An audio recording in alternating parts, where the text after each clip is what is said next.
আজকের সুতো দিয়ে একটা জুয়েলারি বানাবো। তার জন্য একটা হালকা পিঙ্ক আর একটা ডিপ পিঙ্কের সুতো নিয়ে নিয়েছি। সুতোগুলো একটু পাকিয়ে নিয়েছিলাম।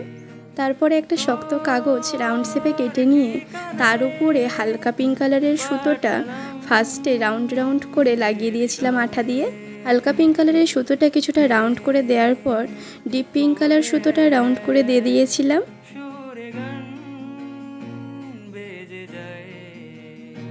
এটা সুন্দর করে রাউন্ড করে শেষ করার পরে লাস্টে সুতোটা পিছনে আঠা দিয়ে আটকে দিয়ে তার উপরে একটা শক্ত কাগজ আঠা দিয়ে আটকে দিয়েছিলাম। তারপরে একটা সুন্দর ময়ূরের ডিজাইনের চামচ নিয়েছিলাম। তারপর সেটা আঠা দিয়ে আটকে দিয়েছিলাম আর তার সাথে কিছু সিলভার ঝুড়িও আটকে দিয়েছিলাম।